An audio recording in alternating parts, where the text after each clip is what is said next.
Hey there, my friends. I hope all of you are doing really good today. It's time for me to switch planners. Of course, this is my pretty ugly planner that I've used since January. You know, this is going to be a really cool thing to look back at because this has been like a 6 months like no other. And so I think that this will be really good future reading, not for anybody else, but for me. I have no compunctions. I have no thoughts about my journals being saved and read by future generations. I don't want that. So before I die, they'll all go away. But I wanted to do a flip through here, and then I am starting on my Simple Life planner for the next 6 months, and who knows what that's going to hold, right? But I did want to show you the cover of my planner. This is an original portrait that I did on April the 18th in 2016. So, you know, it's fun to kind of repurpose any art that you have laying around. I really do enjoy that. So let's get started. I've already started taking things out of here so you don't kind of get everything, but this is kind of the way things started this year. You can see that, you know, it started out in a really, really simple way. And then there were entire weeks that I didn't do anything at all. And this was January, and we're going into February right now. I started...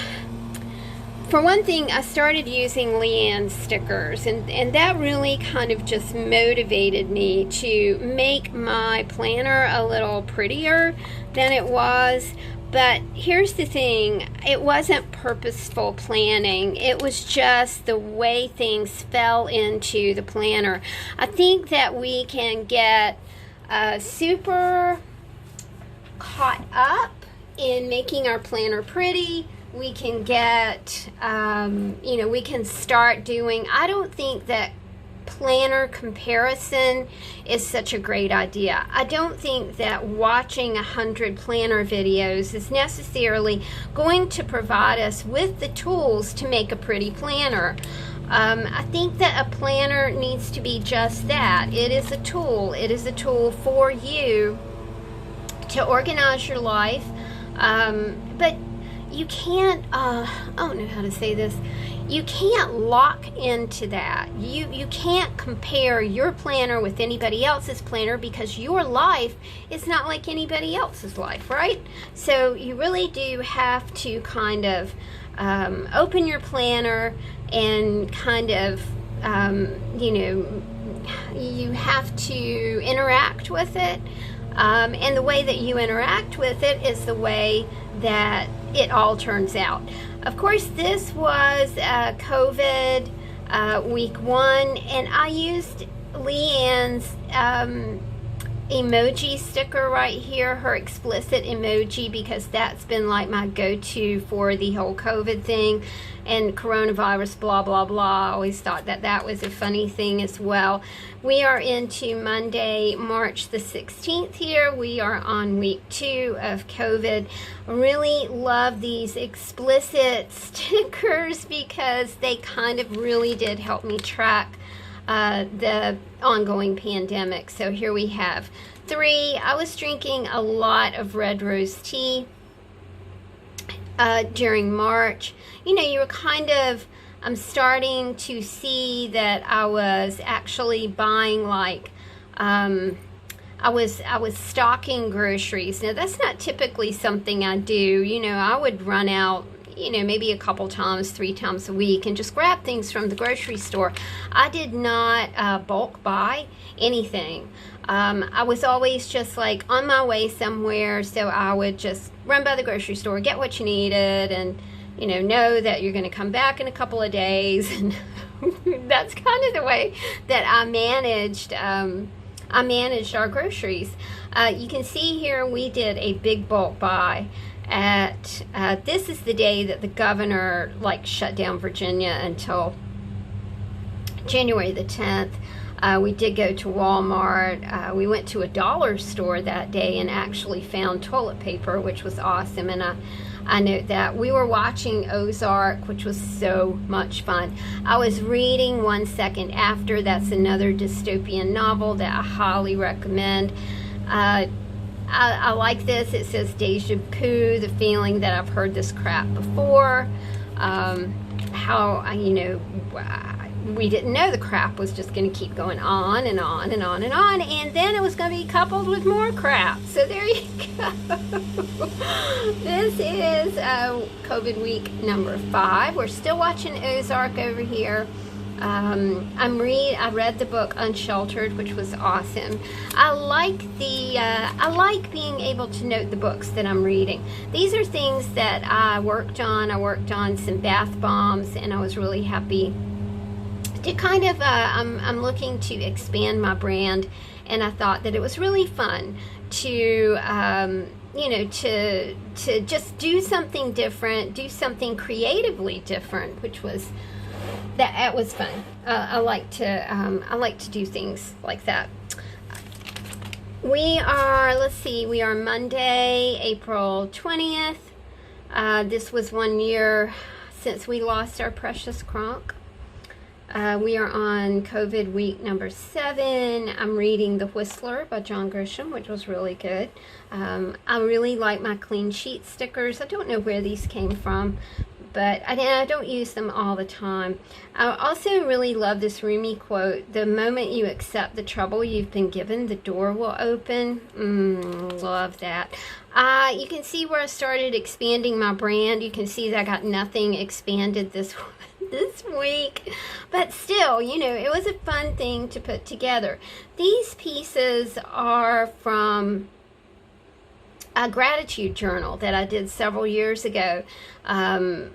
I am going through my journals and planners and things and taking out pieces that I would like to recycle and then ditching the rest of it. There's nothing wrong with that in my mind, recycling your art to put in another thing.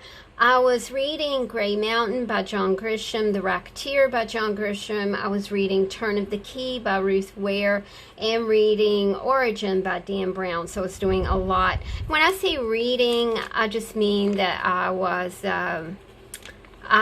listening to books on my Libby app that is connected to my library card, which is connected to my local library. We are into May. We've got May the 11th here. We are on COVID week 10. And I started really taking advantage of Leanne's stickers here. I was really, really gravitating to her mushies. And I was using her mushies, these clever mushrooms, to dictate a little bit of a color palette. And this was new to me. I had not done this before. Chris started working again on May 15th. He stopped working, I think, on, I think it was like on Monday, May 9th, he stopped working. So we had May 9th to May the 15th that he did not work.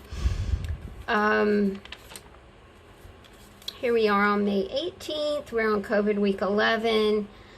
I really like using fabric in my planners. Now I have been doing, I had been working with this fabric, and I had this little piece left. So typically what I do is just kind of throw things in the back of a journal that I might want to use in the future. So that's what I did there. This is May the 25th. We were really getting into masks at this point. We were trying out different masks, different headwear, if you will. This was when the riots started, and so we had to be really mindful of curfews, even when Chris was, trying to get out playing. It was just ridiculous because he had to reroute everywhere he was going so he could avoid the riots. And then, you know, we had that 8 p.m. curfew. I can't tell you how effed up that it's been. You know what? It's been a blessing, right? It's been a blessing. It's been a blessing in a lot of ways. Makes you realize that, you know, life is a treasure, and all is well. All is well. COVID week 15, the riots, they postponed No Phase 3, which really impacted Chris's schedule beyond, you know, these places that he was playing here. I read End of October. Man, oh man, oh man, that was a great book. End of October was awesome. And then we moved into week 16. Now for week 17, I have not, I'm just now laying out my new planner, but I do love the way that this color scheme worked out. And I even used orange. I used orange, y'all. There it is, right there. So I just wanted to kind of do a little show and tell, a little flip through my January through June pretty ugly planner, which is actually turning out to be a pretty planner. It is an altered composition book, my friends. Okay, y'all have a good Sunday. See you soon. Bye.